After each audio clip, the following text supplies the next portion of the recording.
हरे कृष्ण। नारायणं नमस्कृत्यं नरं चैव नरोत्तमं देवीं सरस्वतीं व्याचं ततो जयमुद्रयेत्। नष्टप्रायेषु अभद्रेषु नित्यं बाहवत सेवया भगवति उत्तमश्लोके भक्तिर्भवति नैष्टकी। मुखं करोति वाचालं पुङ्गुं लङ्घाय देगिरिं यत्कृपात्तमहं वन्दे गुरुं दीनतारिणं परमानन्दं माधवं श्रीचैतन्य ईश्वरम्। ओम नमो भगवते वासुदेवाय। ओम नमो भगवते वासुदेवाय। ओम नमो भगवते वासुदेवाय। नमो ओम विष्णुपताय कृष्णप्रेष्ठाय भूतले श्रीमते जयपताक स्वामिनिधि नामिने। नमो आचार्य पादाय निधाय कृपपतायने गौरगततामदाय नगर ग्रामदारिणे। नमो ओम विष्णुपताय कृष्णप्रेष्ठाय भूतले श्रीमदे भक्ति वेदांत स्वामिनिधि नामिने। नमस्ते सारस्वते देवी गौरवाणी प्रचारिणे निर्विशेष शून्यवादी पाश्चात्य देशधारिणे। जय श्री कृष्ण चैतन्य प्रभु नित्यानंद श्री अद्वैत गदाधर शिवासादि गौर भक्त वृंदा। हरे कृष्ण कृष्ण कृष्ण हरे हरे, हरे राम राम राम हरे हरे। हरे कृष्णा। இன்னைக்கு சுகதேவ கோஸ்வாமியின் வருகை 19வது அத்தியாயம் பார்க்க போறோம். மாதாஜி எதோட நிறுத்தினோம்?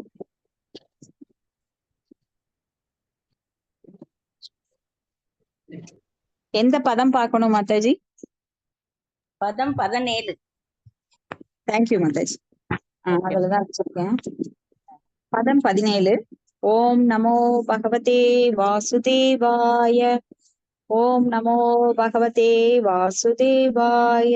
ஓம் நமோ பகவதே வாசுதேவாய. इति स्म राजत्यवशाय युक्त प्राचीनमूलेषु कुशेषु धीर उदन्मुखो दक्षिणकूल आस्ते समुद्रपत्न्या स्वत्सूदन्यस्तपराः. ஹரே கிருஷ்ணா. மாதாஜி படிக்கட்டுங்களா? படிங்க மாதாஜி. ஓம் நமோ பகவதே வாசுதேவாய். ஓம் நமோ பகவதே வாசுதேவ். ஓம் நமோ பகவதே வாசுதேவாய். ஹரே கிருஷ்ணா. மொழிபெயர். ஏற்கனவே கூறியபடி பரீட்சித் மகாராஜன் அரசாங்க சுமையை தன் மகனிடம் ஒப்படைத்துவிட்டு கங்கையின் தென்கரையில் தர்பை வேர்கள் கிழக்கு நோக்கி பரப்பப்பட்ட ஆசனத்தில் வடக்கு நோக்கியவராய் பூரண புலன் அடக்கத்துடன் அமர்ந்தார். பொருளுரை. கங்கை நதி சமுத்திரத்தின் மனைவி என போற்றப்படுகிறது. பூமியிலிருந்து வேருடன் பிடுங்கிய தர்பையால் அமைக்கப்பட்ட ஆசனம் புனிதமானதாகவும் அதன் வேர் கிழக்கு நோக்கி பரப்பப்படுமானால் அது மங்களகரமானதாகவும் கருதப்படுகிறது. வடக்கு நோக்கி இருப்பது ஆன்மீக வெற்றிக்கு இன்னும் அனுகூலமாக இருக்கும். பரீட்சித் மகாராஜன் வீட்டை விட்டு வெளியேறும் அரசாங்க பொறுப்பை தன் மகனிடம் ஒப்படைத்தார். இவ்வாறாக சூழ்நிலைகளை அவர் முற்றிலும் சாதகமான முறையில் மாற்றி அமைத்துக் கொண்டார். ஹரே கிருஷ்ண மாதாஜி. ஹரே கிருஷ்ண மாதாஜி. நமக்கு வரும் துன்பங்களை ஆன்மீக முன்னேற்றத்திற்காக எடுத்துக்கணுமே தவிர அதை ஜட ரீதியா எப்பொழுதும் நாம் அழுது துவண்டு இருமைகள்ல நாம மூழ்கி விடக்கூடாது அப்படிங்கிறதுதான் இங்க நமக்கு ஸ்ரீல பிரபுபாதர் கொடுக்கின்ற கருத்து. அப்ப இந்த வாய்ப்பை பயன்படுத்தி அவர் தர்பை புல்லுங்கிறது ஆன்மீகமாக ஒரு ஆஸ்பீசியஸ் மங்களகரமானது.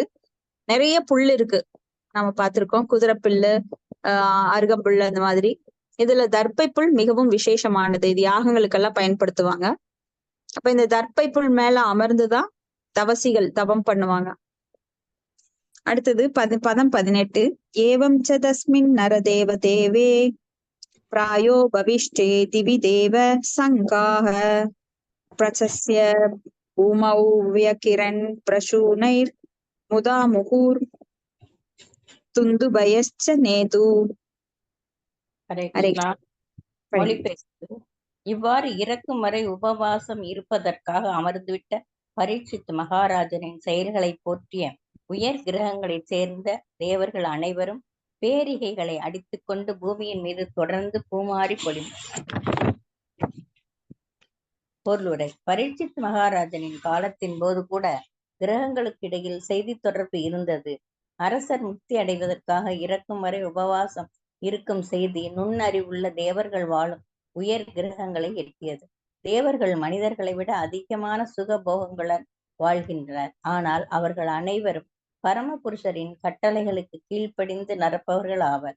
சொர்க்க லோகங்களில் ஒரு நாஸ்திகராக இருப்பவர் ஒருவரும் இல்லை.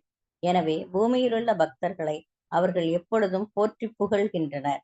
பரீட்சித்து மகாராஜனிடம் மிகவும் திருப்தியடைந்த அவர்கள் பூமி மீது பூமாரி பொழிந்தும் பேரிகைகளை முழங்கியும் தங்களது மரியாதையை தெரிவித்துக் கொண்டனர். பரமபதம் அடையும் ஒருவரை காண தேவர் ஒருவர் பெரும் மகிழ்ச்சி அடைகிறார். ஒரு பக்தரிடம் அவர் எப்பொழுதும் மிகவும் திருப்தி அடைந்தவராக இருப்பதால் அவரது அதிதெய்வ சக்திகளினால் பக்தர்களுக்கு அவர் எல்லா வகையிலும் உதவக்கூடும். தேவர்களின் இத்தகைய செயல்களால் பகவான் திருப்தி அடைகிறார். பூமியில் பகவானுக்கும் தேவர்களுக்கும் மற்றும் பகவத் பக்தர்களுக்கும் இடையில் கண்ணுக்கு புலப்படாத பூரணமான ஒத்துழைப்பு உள்ளது. ஹரே கிருஷ்ண மாதாஜி. ஹரே கிருஷ்ண மாதாஜி. இந்த கடைசி லைன், பூமியில் பகவானுக்கும் தேவர்களுக்கும் பக்தர்களுக்கும் இடையில் கண்ணுக்கு புலப்படாத பூர்ண ஒத்துழைப்பு இருக்கின்றது. அது சூட்சமானது. இது பகவத்கீதையில 4வது அத்தியாயத்துல நாம பார்த்திருக்கோம். அந்த யாக சக்கரம் எப்படி சுழன்று கொண்டிருக்கிறது அப்படின்னு. அப்போ மனிதர்களுக்கும் தேவர்களுக்கும் பகவானுக்கும் இடையில ஒரு கனெக்டிவிட்டி எப்பவுமே இருக்கு. அப்போ மனிதர்கள் தேவர்களை திருப்திப்படுத்தணும், தேவர்கள் பகவானை திருப்திப்படுத்தணும். அதன் மூலமா பகவான் அவங்களுக்கு பவர் கொடுக்குறாரு. அந்த பவர் மூலமா அவங்க நம்மளுக்கு மழை, காற்று, நீர், மேகங்கள் போன்ற எல்லா தேவர்களும் தேவதைகளும் நம்மளுக்கு இயற்கையை பகிர்ந்து கொடுக்குறாங்க.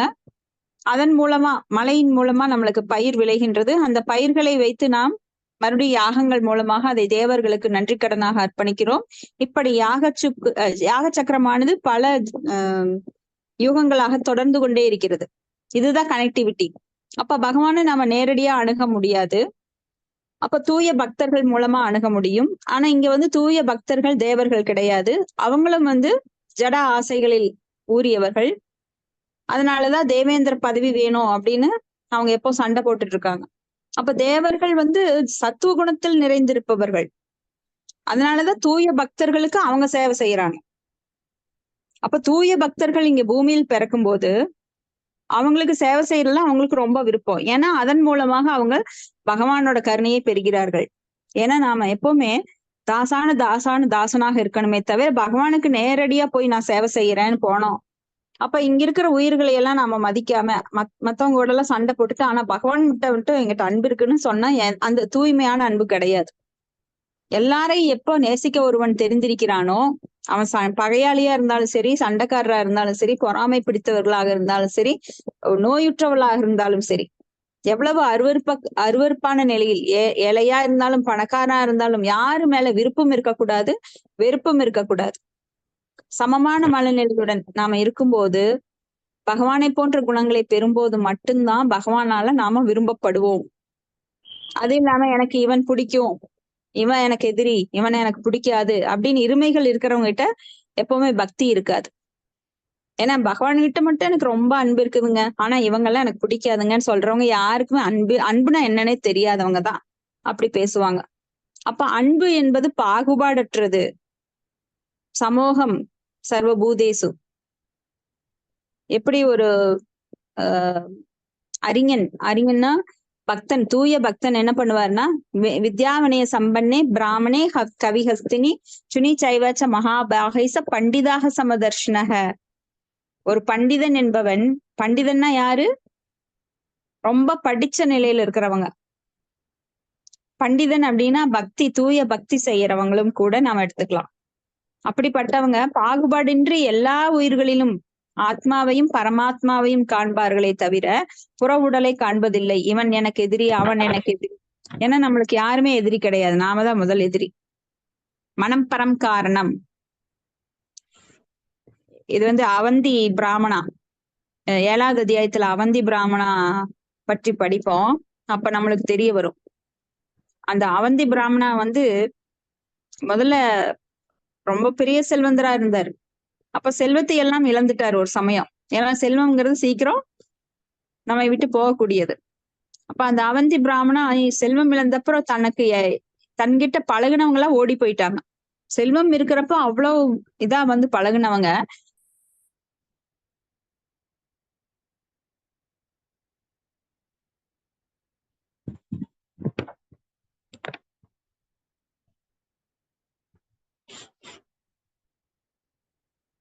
ஹரே கிருஷ்ணா மாதாஜி. அப்ப இந்த கர்ம பூமி அப்படிங்கிறது நாம இங்க கர்மம் செய்ய வந்திருக்கோம். அப்ப தேவர்கள் கூட அவங்களோட பலனை எல்லாம் இழந்தப்புறம் மறுபடியும் இந்த கர்ம பூமிக்கு வந்துதான் திரும்பி பகவான்கிட்ட போகணும். அப்ப இந்த கர்ம பூமியில தூய பக்தர்கள் வரும்போது தேவர்கள் அவங்களுக்கு சேவை செய்ய கடன் பட்டிருக்கிறார்கள். அப்போ அவங்க சேவை செய்யும் போது பகவானோட கருணையை அவங்க பெற முடியுது. இதுதான் சீக்ரெட். அடுத்தது பதம் 19. மகர்ஷயோ வைஷமுபாகதாயே பிரச்சஸ்ய சாது இதி அனுமோதத்மானாஹ ஊச்சு பிரஜானுக்ரஹ சசீலசாரா யத்துத்தம ஸ்லோக குணாபிரூபம். ஹரே கிருஷ்ணா மாதாஜி. படிங்க. ஹரே கிருஷ்ணா. அங்கு கூடியிருந்த மாமுனிவர்களும் கூட பரீட்சித்து மகாராஜனின் முடிவை புகழ்ந்து மிக நன்று என்று கூறி தங்களுடைய சம்மதத்தை தெரிவித்தனர். அவர்கள் பகவானின் எல்லா குணங்களையும் பெற்று சக்தி வாய்ந்தவர்களாக இருப்பதால் இயற்கையாகவே பொதுமக்களுக்கு நன்மை செய்வதில் ஆர்வமுடையவர்களாக உள்ளனர். எனவே பகவானின் பக்தரான பரீட்சித்து மகாராஜனை கண்டு மிகவும் திருப்தியடைந்த அவர்கள் பின்வருமாறு கூறினர். பொருளுரை: பக்தி தொண்டு நிலைக்கு உயர்வதனால் ஒரு ஜீவராசியின் இயற்கை அழகு அதிகரிக்கிறது. பரீட்சித்து மகாராஜன் பகவான் ஸ்ரீ கிருஷ்ணரிடம் கொண்ட பற்றில் திளைத்திருந்தார். இதை கண்ட மாமுனிவர்கள் மிகவும் திருப்தியடைந்து மிக நன்று என்று கூறி தங்களுடைய திருப்தியை தெரிவித்தனர். இத்தகைய முனிவர்கள் பொதுமக்களுக்கு நன்மை செய்வதில் இயல்பாகவே ஆர்வம் கொண்டவர்களாக உள்ளனர். பரீட்சித்து மகாராஜனை போன்ற ஒருவர் பக்தி தொண்டில் முன்னேறுவதை காணும் போது அவர்களுடைய மகிழ்ச்சி கட்டுக்கடங்காமல் போய்விடுகிறது. இதனால் தங்களது சக்திக்கேன்ற எல்லா ஆசிகளையும் அவர்கள் அருள்கின்றனர். பகவானின் பக்தி தொண்டு மிகவும் மங்களகரமானது என்பதால் எல்லா தேவர்களும் முனிவர்களும் மற்றும் பகவானும் கூட பக்தனிடம் திருப்தி அடைகின்றனர். இதனால் பக்தனுக்கு அனைத்தும் மங்களமாகவே அமைகிறது. முன்னேறும் பக்தனின் வழியில் உள்ள அமங்கலமான விஷயங்கள் அனைத்தும் விளக்கப்பட்டு விடுகின்றன. மரணத்தின் போது பெரும் முனிவர்களை எல்லாம் சந்தித்தது பரீட்சித்து மகாராஜனுக்கு உண்மையாகவே மங்களகரமானதுதான். இவ்வாறாக பிராமண சிறுவனின் பேரளவேயான சாபமும் அவருக்கு நன்மையாகவே அமைந்தது. ஹரே கிருஷ்ண மாதாஜி. ஹரே கிருஷ்ண மாதாஜி. தேங்க்யூ மாதாஜி. அப்ப இங்க பரீட்சித்து மகாராஜா ஒரு தூய பக்தர் என்கின்ற காரணத்தினால் அவர் பகவானை அடைவது எப்படி, நான் இந்த 7 நாட்களை நான் ரொம்ப 100% உபயோகிக்கணும், பக்திக்காக உபயோகிக்கணும். இதுவரைக்கும் நான் சந்தர்ப்ப வசத்தால அரச பரம்பரையில பிறந்ததுனால என் கடமையை செய்ய வேண்டி வந்தது. எப்பவுமே மக்களை பற்றி நினைத்து கொண்டு தன் கடமையை செஞ்சு இருந்தார். அப்ப வர்ணாசிரம முறைப்படி தன் கடமையை செய்ய வேண்டும் அப்படிங்கிறதா பகவான் வேதங்கள் மூலமா நமக்கு உணர்த்துகிறார். அப்போ ஒரு கட்டத்துல வனப்பிரஸ்தம் எடுக்கும் போது நம்ம அதையெல்லாம் முழுசா துறந்துட்டு சன்னியாச நிலைக்கு வருவதற்காக அதுக்காக நம்ம எண்ணத்தை வளர்த்து கொள்ள வேண்டும். எண்ணம் வளர்த்து கொள்ளும் போது உள்ளே இருக்கிற பரமாத்மா நம்மளுக்கு சைத்திய குருவாக இருந்து, இப்ப வெளியில நம்மளுக்கு ஒரு குரு கிடைக்கிறது ரொம்ப கஷ்டம் அந்த காலத்துல எல்லாம். இப்ப எல்லாம் குருவே என்னை ஏத்துக்கோங்கன்னு சொன்னா கூட நாம ஏத்துக்க மாட்டேங்கிறோம். இது கலியுகத்தின் தன்மை. ஆனா அந்த காலத்துல குருவை தேடி ஒவ்வொருவரும் ரொம்ப கஷ்டப்பட்டு இருக்காங்க. அப்ப அந்த மாதிரி குரு வேணும், நான் பக்தியில முன்னேறணும்னு நினைக்கிறவங்களுக்கு பகவானே உள்ள இருந்து வழிகாட்டுறார்.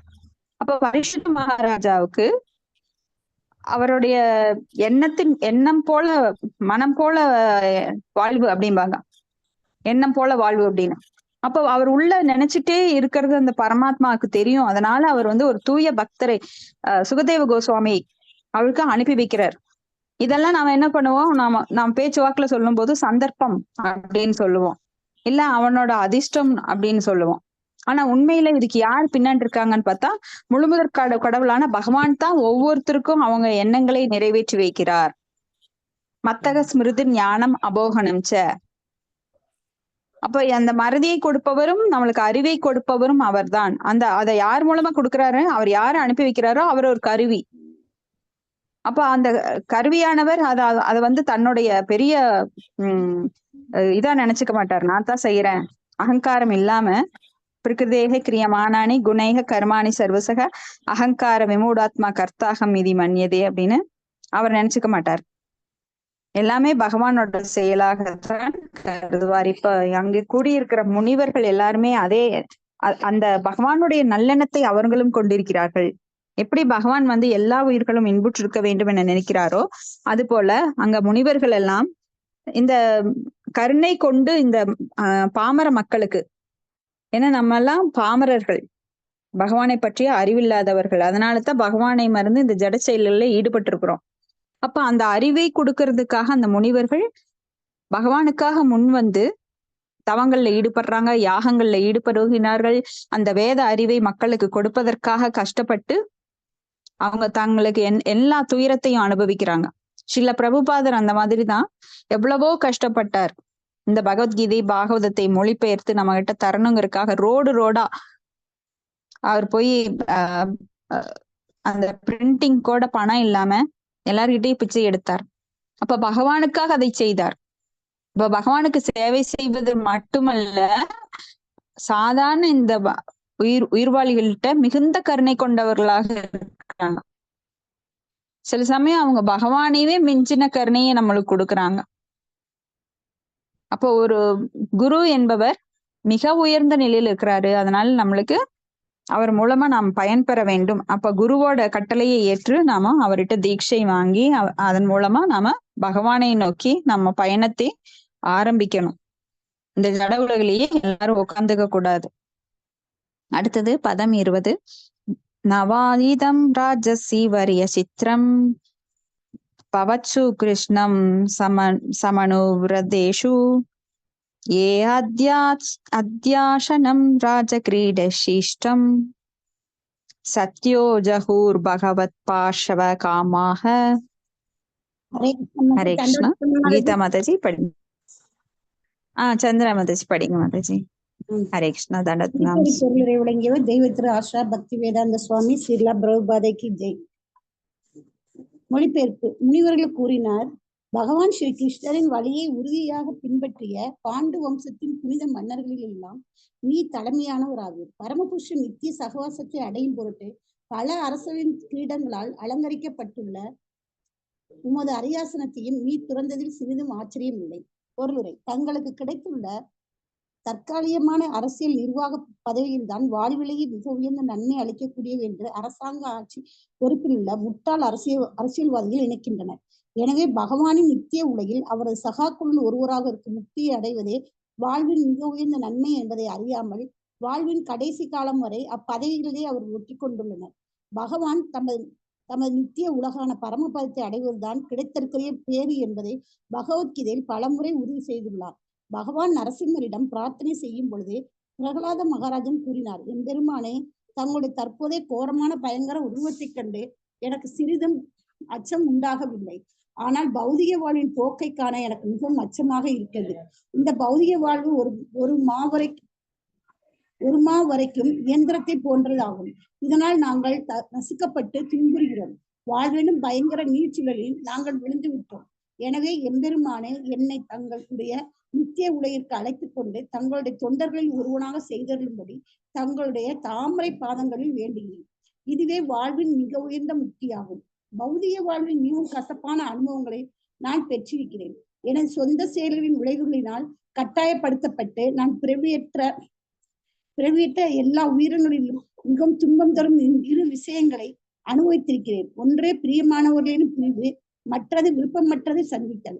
இவற்றை தடுப்பதற்காக நான் மேற்கொண்ட சிகிச்சை நோயை விட அதிக ஆபத்தானதாகும். எனவே பிறவிதோறும் ஒரு நிலையிலிருந்து மற்றொரு நிலைக்கு நான் சுற்றி திரிந்து கொண்டே இருப்பதால் தங்களுடைய தாமரை பாதங்களை எனக்கு புகலிடம் தந்தருள வேண்டுகிறேன். உலகிலுள்ள பற்பல ஞானிகளை விட சிறந்தவர்களான பாண்டவ அரசர்கள் உலகாயுத வாழ்வின் கசப்பான பலன்களை அறிந்திருந்தனர். தங்களுடைய கம்பீரமான அரியாசனத்தின் ஒளியால் அவர்கள் சிறிதும் கவரப்படவில்லை. பகவானுடன் நித்திய சகவாசம் கொள்ள அவரால் அழைக்கப்படும் சந்தர்ப்பத்தை அவர்கள் எப்பொழுதும் எதிர்பார்த்திருந்தனர். பரீட்சித் மகாராஜ் யுதிஷ்டர் மகாராஜின் தகுதியுள்ள பேரனாக இருந்ததால் யுதிஷ்டர் அரச பீடத்தை தன் பேரனிடம் ஒப்படைத்தார்.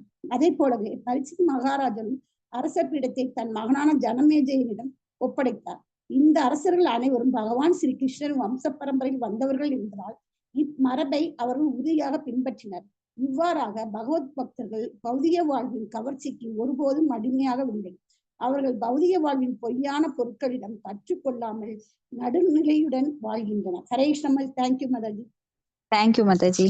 அப்ப அந்த காலத்துல அரசர்கள் எல்லாம் அந்த வர்ணாசிரமத்தை முறையாக கடைபிடித்ததனால் அவங்க வானப்பிரஸ்தத்தை ஏற்றுக்கொண்டார்கள். கிரகஸ்தம், அடுத்தது வானப்பிரஸ்தம். முதல்ல பிரம்மச்சரியம், பிரம்மச்சரியத்தின் மூலமாக கற்றதை அவங்க கிரகஸ்தன் மூலமாக அனுபவிக்கின்றார்கள்.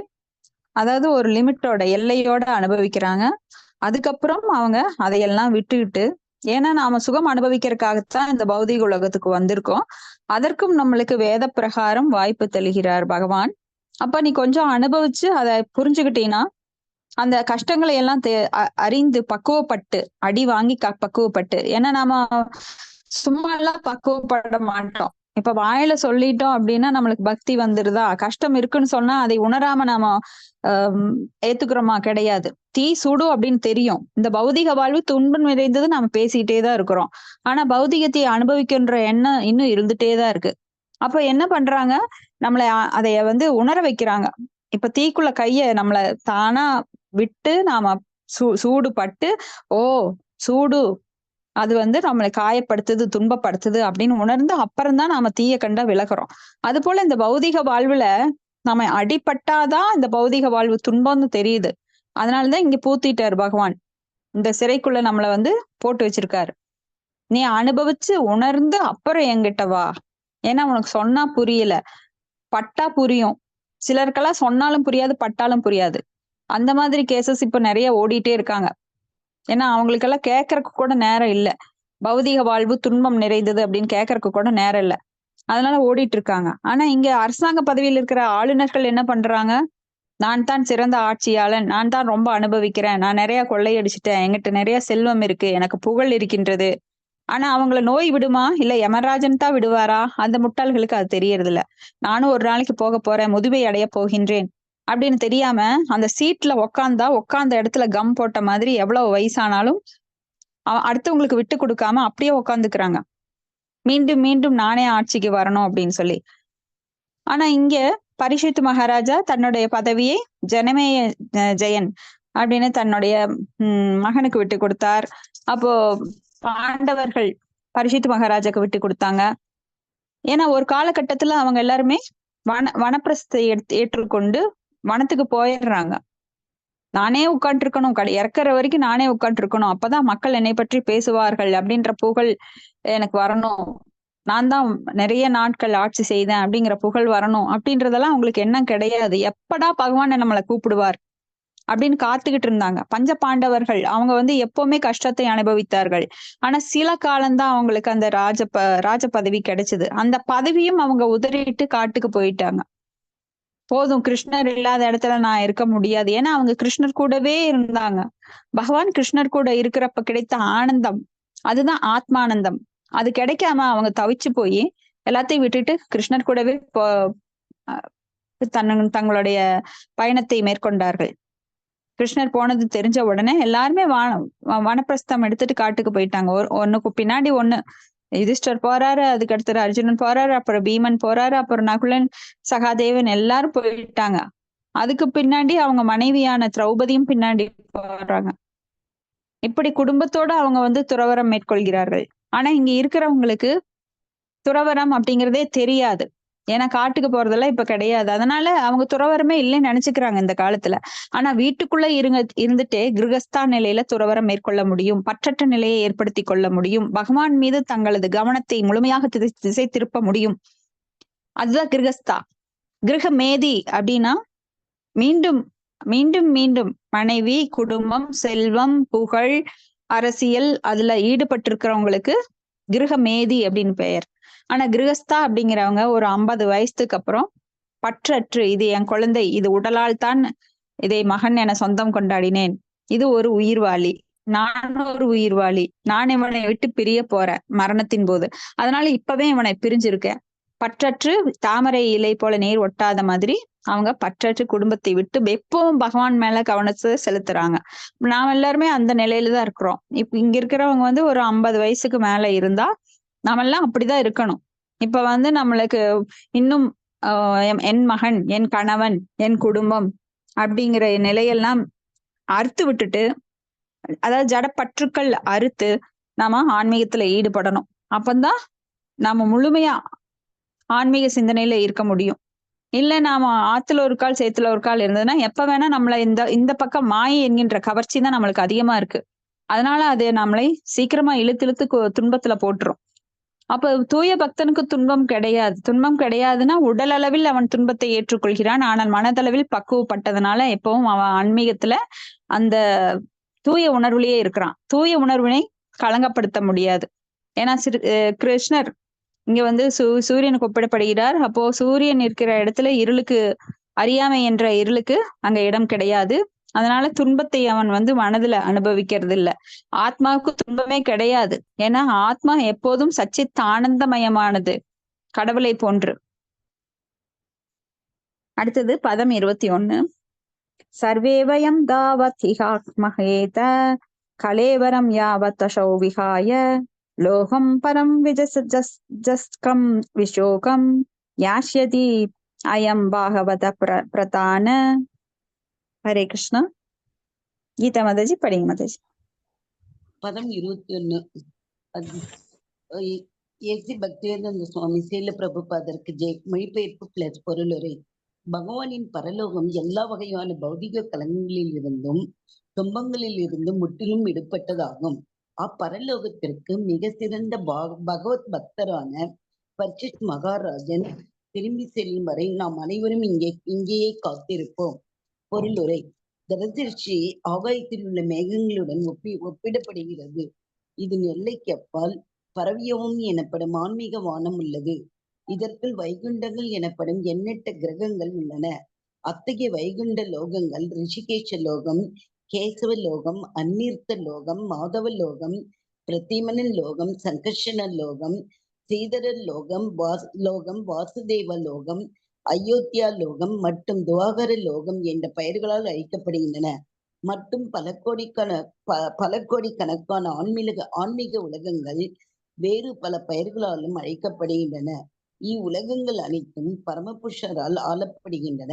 இக்கிரகங்களில் உள்ள முக்தியடைந்து ஜீவாத்மாக்கள் அனைவரும் பகவானுக்கு இணையான ஆன்மீக உடலை பெற்றுள்ளனர். அவ்வுடல்கள் பௌதிக கலகம் சிறிதும் இல்லாதவை. அங்குள்ள அனைத்துமே ஆன்மீகமானவை என்பதால் துன்பம் விளைவிக்கக்கூடிய பொருள் எதுவும் இல்லை. அவை பிறப்பு, இறப்பு, முதுமை மற்றும் நோய் ஆன்மீக உடலை பெற்றுள்ளனர். ஹரே கிருஷ்ணா மாதாஜி. குரல் கட்டாயிருச்சு. முன்னாது படிக்கல மாதாஜி, எப்பயே படிச்சுன்னு இருக்கேன். அவ்வுடல்கள் பௌதிக கலகம் சிறிதும் இல்லாத ஜீவாத்மா முக்தியடைந்த இக்கிரகங்களில் முக்தியடைந்த ஜீவாத்மாக்கள் அனைவரும் பகவானுக்கு இணையான ஆன்மீக உடல்களை பெற்றுள்ளனர். அவ்வுடல்கள் பௌதிக கலகம் சிறிதும் இல்லாதவை. அங்குள்ளவை அனைத்தும் ஆன்மீகமானவை என்பதால் துன்பம் விளைவிக்கக்கூடிய பொருள் எதுவும் இல்லை. அவை பிறப்பு, இறப்பு, முதுமை மற்றும் நோய் ஆகியவற்றை பரமானந்தம் நிறைந்த ஆன்மீக உடல்கள் ஆகும். மேற்குறிப்பிட்ட எண்ணற்ற வைகுண்ட லோகங்களுக்கிடையில் கோலோக விருந்தாவனம் எனப்படும் பரலோகம் ஒன்று உள்ளது. அது பகவான் ஸ்ரீ கிருஷ்ணரும் அவரது குறிப்பிட்ட சகாக்களும் வசிக்கும் உலகமாகும். இதுதான் பரீட்சித் மகாராஜன் போய் சேர வேண்டிய உலகமாகும். அங்கு கூடியிருந்த மாமுனிவர்களால் இதை முன்னதாகவே கண்டறிய முடிந்தது.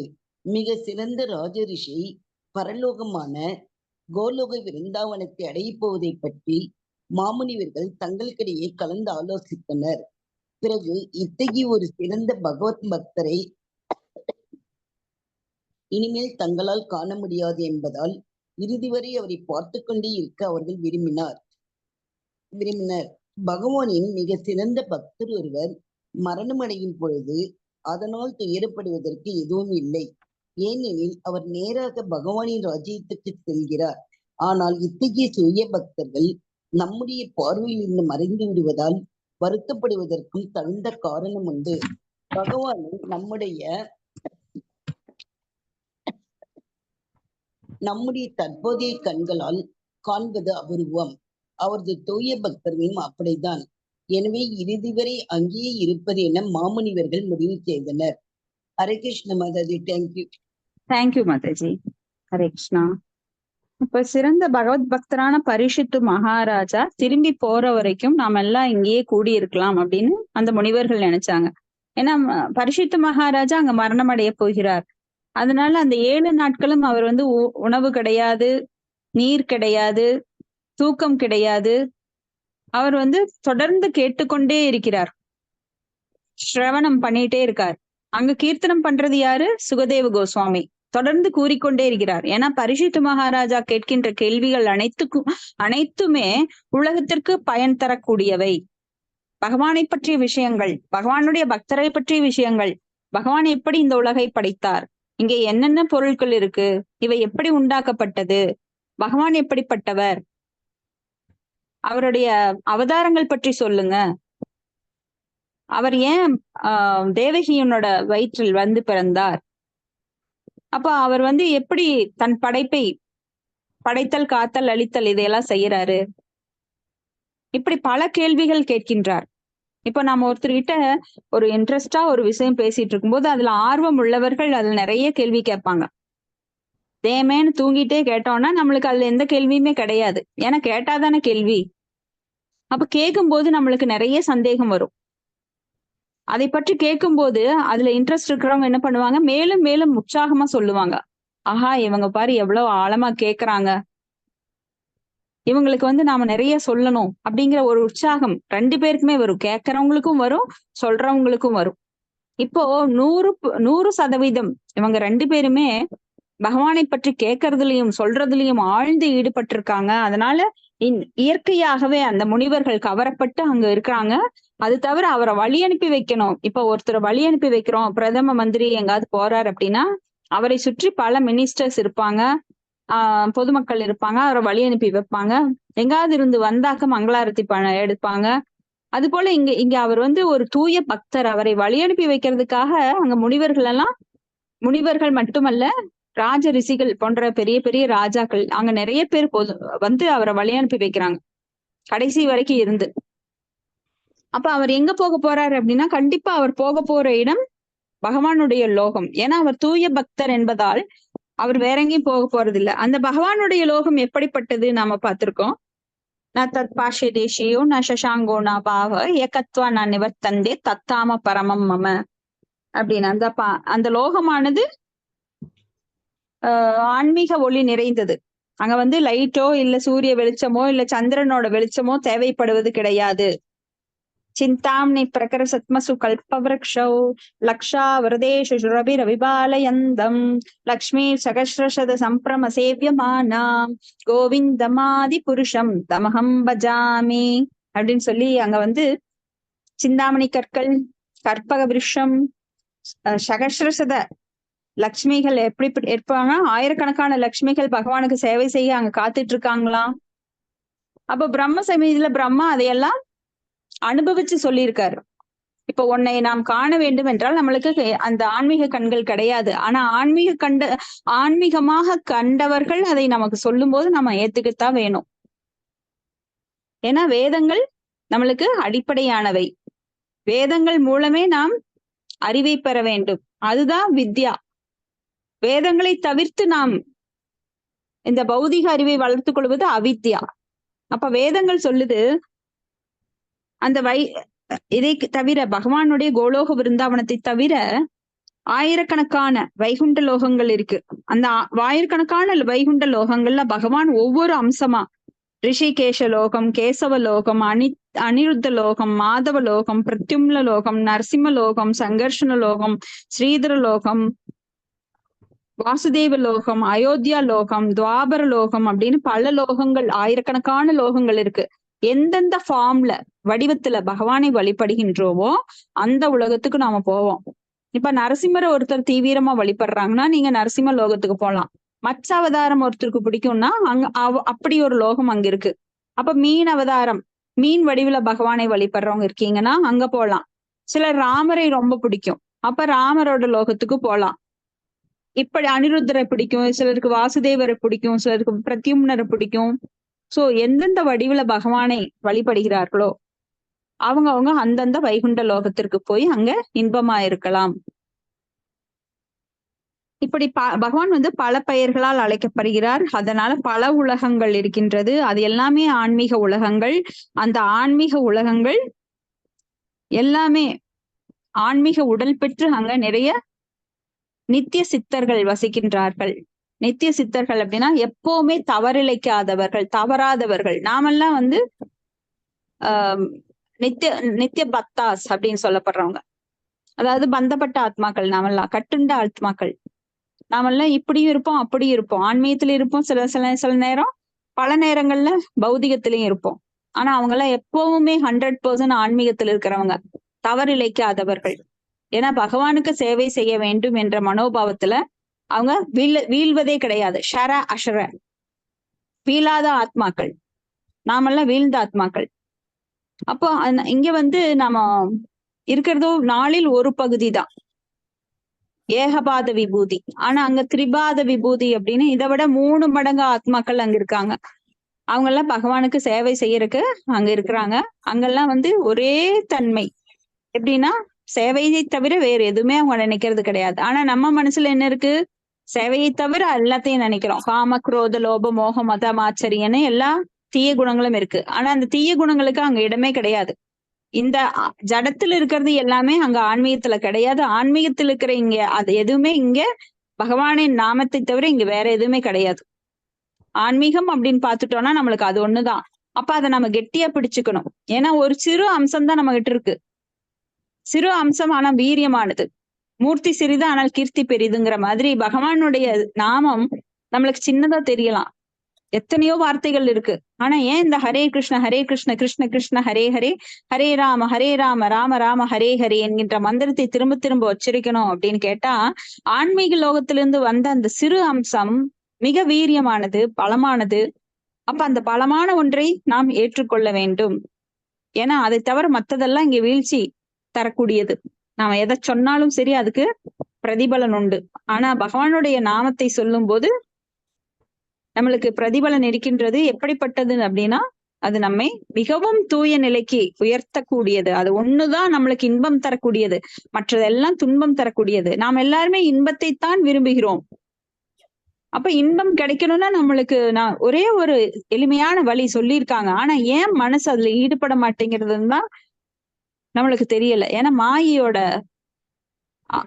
குழப்பத்துல, மாயையோட ஏற்படுத்துகின்ற குழப்பத்தில் இருக்கிறதுனால நாம அடிக்கடி குழம்பி போய் பௌதியத்துல போய் மறுபடியும் ஆன்மீகத்துக்கு வந்து மறுபடியும் விழுந்து விழுந்து எந்திரிக்கிறோம். வீழாத நிலை வேண்டும் அப்படின்னா சில காலங்களுக்கு நம்ம தொடர்ந்து பயிற்சி செய்யணும். பயிற்சி செஞ்சதுக்கு அப்புறம் நம்மளுக்கு அந்த ஸ்திரத்தன்மை வரும். தொடர்ந்து நாம அதுல ஈடுபட்டு இருப்போம். ஆனா பயிற்சியில நாம விழுந்து விழுந்து எந்திரிக்கிறதுனால என்னடா விழுந்துட்டோம் அப்படின்னு அந்த வீழ்ச்சியிலேயே விழுந்துடுறோம். துன்பம் வருது, அதைவே நம்ம மனசுல தாங்கிட்டு இருக்கோம். ஏன்னா அது வெளிப்புறமான துன்பம். உடலுக்குரிய துன்பங்கள் எல்லாம் துன்பமே இல்லை. உங்களை யாராவது திட்டுறாங்களா, அதை ஏன் நினைச்சிட்டு இருக்கிறோம் நாம? ஏன்னா அந்த திட்டுறது நம்ம உடம்பு தான், ஆத்மாவு கிடையாது. ஆனா நாம என்ன பண்றோம்? ஆத்ம நிலையில அதை ஃபீல் பண்றோம். உண்மை இல்லை, அது பொய். நம்ம உடம்பு திட்டுனா என்ன? எத்தனையோ இப்ப பாருங்க, நாம நேத்து பார்த்த மாதிரி ரிஷபதேவர் எத்தனை பேர் எத்தனை கொடுமை பண்றாங்க. பரத மகாராஜ், அந்த பரத மகாராஜா வந்து அவர் மனித உடல் மறுபடியும் மான் உடலுக்கு அப்புறம் மனித உடல் எடுக்கிறார். மனித உடல் எடுத்தப்போ அவரையும் அந்த மாதிரிதான் ட்ரீட் பண்றாங்க.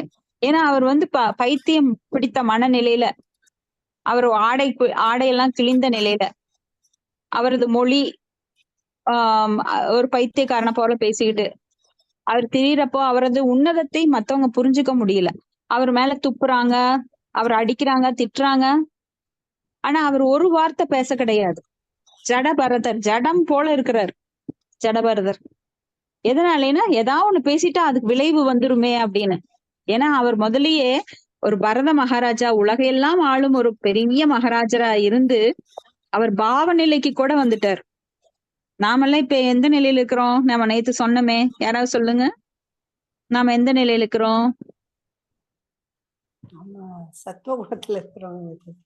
ஆஹா, நிலைகள் நான் சொல்றது இப்ப பாவ நிலையில. அதுக்கு கீழே என்ன? சாது சங்கம் அந்த ஸ்டேட்ல இருக்கும். சாது சங்கம். ஆமா, சாது சங்கத்தை எடுத்துட்டோம். இப்ப வந்து பஜன கிரியா பண்ணிட்டு இருக்கிறோம். அதனால அனர்த்த நிவர்த்தி ஆயிட்டு இருக்குது. அனர்த்த நிவர்த்தி 4வது நிலை. இப்ப ஸ்ரத்தா, முதல்ல நம்பிக்கையோட வர்றோம். நம்பிக்கையோட வந்துட்டோம். அப்புறம் பக்தர்கள் கூட சாது சங்கம் எடுத்துக்கிறோம்.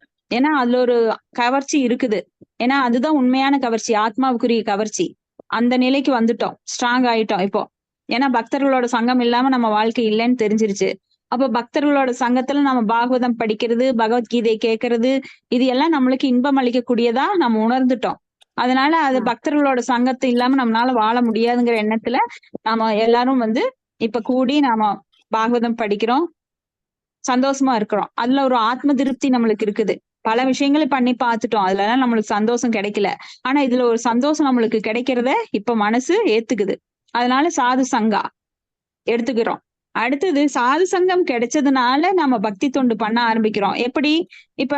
இப்ப வந்து நாம கிளாஸ்ல சொல்றாங்க 16 மாலைகள் செய்யணும்.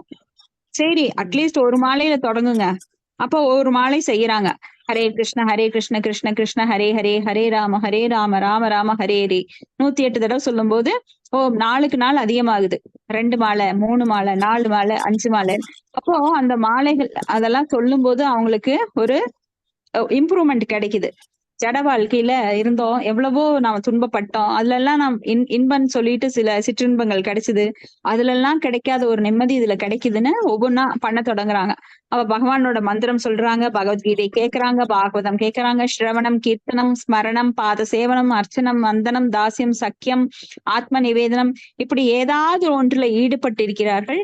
அதன் மூலமா அவங்களுக்கு ஏதோ ஆத்ம திருப்தி கிடைக்குது, பலன் கிடைக்கிறதுனால தொடர்ந்து நாம இதுல இருக்கிறோம். அந்த பக்தி தொண்டு பண்ண ஆரம்பிக்கிறதுனால என்ன ஆகுது? அடுத்த ஸ்டெப்பு, நம்ம தூய்மை அடைகின்றோம். ஏன்னா பகவானது நாமம் தூய்மையானது, பகவானை விட வேறு அல்ல. அப்ப பகவானை பற்றிய நாமம், ரூபம், குணம், லீலைகள், சகாக்கள் இவற்றை பேசும்போது நம்மளுக்கு தூய்மை ஏற்பட்டு அந்த தூய்மை ஸ்டேஜ்ல இப்ப நாம இருக்கிறோம். அனர்த்த நிவர்த்தி, நம்மளோட அனர்த்தங்கள் நிவர்த்தியாகின்றது. பல கோடி ஜென்மமாக நாம் சேர்த்து வைத்திருக்கின்ற பாவங்கள் நமக்கு கண்ணுக்கு தெரியாம கழிஞ்சிட்டு இருக்குது, போயிட்டே இருக்கு, வாஷ் அவுட் ஆயிட்டே இருக்கு. ஏன்னா பகவானை பற்றி கேட்கும் போது அது தூய்மையாயிட்டே இருக்கு, நம்மளுக்கு கண்ணுக்கு தெரியாது. இப்ப பாகவதம் படிக்கிறோம், ஏன் படிக்கிறோம்? நம்ம பகவானுடைய அந்த ஸ்மரண்ல இருக்கும்போது, படிக்கும் போது, கேட்கும் போது என்ன ஆகுதுன்னா நாம் தூய்மை அடைந்து கொண்டே இருக்கிறோம். இதுக்கு வந்து சோப் போட்டு வாஷ் பண்ற மாதிரி நம்ம உணர்வை தூய்மைப்படுத்திட்டே இருக்கிறோம். இப்ப முதல்ல செஞ்ச தப்பெல்லாம் இப்ப செய்ய சொல்லுங்க, நம்மளுக்கு முடியவே முடியாது. முதல்ல அறியாமையில நம்ம நிறைய தப்பு பண்ணிருப்போம். நம்ம எண்ணங்கள் வந்து நம்மளை விட்டு ஓடிட்டே இருக்கும். எண்ணங்கள் மாறி மாறி வந்துட்டே இருக்கும். அதனால குழப்பம் அடைவோம், கவலை அடைவோம், தவறு செய்வோம், வாயில கண்ட வார்த்தைகள் வரும், கண்ட்ரோல் பண்ண முடியாது, கோபத்துல என்ன வேணா பண்ணுவோம். ஆனா இப்பெல்லாம் அது குறைஞ்சிருக்கு, இல்லாம கூட போயிருக்கு சிலருக்கு. இதெல்லாம் என்ன? அனர்த்த நிவர்த்தி, நம்மை தூய்மைப்படுத்துறதுனால அந்த மாற்றம். அப்ப இதை நீங்க வந்து உணரணும். உணரும் போது இது இன்னும் மேல மேல பெருகும். இப்ப நான் இப்ப நான் நாமம் சொன்னதுக்கு அப்புறம் என்கிட்ட என்ன மாற்றம் அப்படிங்கறது எல்லாருமே திரும்பி உங்களை நீங்களே வந்து ஒரு ஜட்ஜ்மெண்ட், உங்களை நீங்களே வந்து சுய பரிசோதனை பண்ணிக்கணும். அதுல பலன் கிடைக்குது, இவ்வளவு மாற்றம் இருக்குது அப்படின்னு தெரிஞ்ச உடனே இன்னும் தீவிரமா நாம ஈடுபடுவோம். ஏன்னா நாம சும்மா சொல்லிட்டே இருந்தோம், திரும்பி பார்க்கல, நம்மள வந்து சுய பரிசோதனை பண்ணிக்கல அப்படின்னா நம்மளுக்கு அந்த பலன்கள் கிடைக்காதப்ப நம்ம மனசு வந்து கொஞ்சம் சோர்ந்துரும். அப்ப இவ்வளவு பலன் இருக்கா அப்படின்னு தெரிஞ்ச உடனே இன்னும் உற்சாகமா ஈடுபடுவோம். இது நீங்க ஒவ்வொருவருமே பண்ணி பாருங்க, நம்ம எவ்வளவு வந்து மாறி இருக்கோம். இந்த பகவானோட நாமத்தை சொன்னதுனால நம்மளுக்கு என்ன பயன்? இப்ப யாரோ சொன்னாங்க நாம சொல்றோங்கிறது இல்லாம, ஆமா அவங்க சொன்னாங்க, இதுல பயன் இருக்கிறது அப்படின்னு தெரிஞ்ச உடனே இன்னும் அதிகமா செய்வோம் ஆமா அத. ஆனா இது பலன் கருதும் செயல் கிடையாது, அதை புரிஞ்சுக்கணும். இது வந்து பக்தி தொண்டு, தூய பக்தி தொண்டு. பகவான் மேல அன்பை ஏற்படுத்தி கொள்வதற்காக நாம் இதை பயிற்சியாக பண்ணி கொண்டிருக்கிறோம். படிப்படியா அந்த பகவான் மேல அன்பு தானாக வரும். அதுதான் அந்த பாவநிலை, பாவா அப்படிங்கிற நிலைக்கு வந்துட்டாரு பரத மகாராஜா. அப்போ ஜடபரதனா மாறி வீழ்ச்சி அடைந்து மானாக மாறி மறுபடி ஜடபரதரா வந்திருக்காரு. அப்ப வந்து ஜடபரதர் ஒரு வார்த்தை கூட யாரு என்ன கொடுமை பண்ணாலும் பேச கிடையாது. அப்போ அந்த மனோபாவம் நம்மளுக்கு வரணும். ஜடத்துல எவ்வளவு அடி வாங்கினாலும் நாம அதை திருப்பி ரியாக்ட் பண்ணக்கூடாது. துன்பங்கள் எல்லாம் நம் பாவங்களை கழிப்பதற்கு தான். சோ துன்பங்களை ஏற்றுக்கொள்ளும் மனோபாவம் இருக்கணும். அதுதான் பக்தர்களோட மனோபாவம். ஏன்னா அது உடலுக்குத்தான், அது ஆத்மாக்கு கிடையாது. சரி, உடலுக்கு வர்றத நாம ஆத்மாவோட சேர்ந்து குழப்பிக்க கூடாது. ஓகேமா, இதோட முடிச்சுக்கலாம். பரத மகாராஜா யாருடைய மகன் மாதாஜி? பரத மகாராஜா ரிஷபதேவருடைய 100 மகன்கள்ல முதல் மகன். ஓ, ரிஷபதேவர்கள். அதனாலதான் அவர் வந்து தூய பக்தர், உன்னதமான குணங்களை கொண்டவர். அதனாலதான் அவருடைய பெயரனால பாரத வருஷம் அப்படின்னு சொல்லி நம்ம நாடு அழைக்கப்படுது. பாரத வருஷம் அப்படிங்கிற பெயர்ல உலகம் முழுவதுமே இருந்தது. இப்ப அது துண்டு துண்டாகி இப்ப இந்தியா, கன்னியாகுமரியிலிருந்து இமயமலை வரைக்கும் அது மட்டுமே ஒரு தீபகற்பமா இப்ப பாரத நாடுன்னு அழைக்கப்படுது. இப்ப இவர் வந்து நம்ம பாண்டவர்களுடைய வம்சத்துல வந்தவர் இல்லைங்களா? யாருங்க? பரத மகாராஜா. ரிஷபதேவர் வந்து இல்லைங்க. இப்ப பரீட்சித் மகாராஜத்துக்கு அப்புறம் அந்த என்ன பேரு சொன்னீங்க? ஜனமேஜயன். ஜனமேஜயனுக்கு அப்புறம் வந்தவர். இப்ப வந்து குரு வம்சத்துல வந்தவர் கிருஷ்ணர், ரகுவம்சத்துல வந்தவர் ராமர். இஷ்வாகு அல்லது ரகுவம்சம்னு சொல்லலாம். இவரு வந்து ரிஷபதேவர் வந்து பரத மகாராஜா ரிஷபதேவர் வம்சத்துல வந்தவர். ரிஷபதேவர் வந்து அக்னிதரன். இத நீங்க 4வது அத்தியாயமா 5வது அத்தியாயத்துல படிக்கலாம். அக்னிதரன் ஸ்வயம்புவோட மகன் அக்னிதரன். அக்னிதரனுக்கு பிறந்தவர் பிருத்து. பிருத்துக்கு பிறந்தவர் வந்து பிருத்துக்கு பிறந்தவர் தான் ரிஷபர். ரிஷபதேவருக்கு பிறந்தவர் தான் பரத மகாராஜ். இப்படி அவங்க வம்சாவளி வரும்.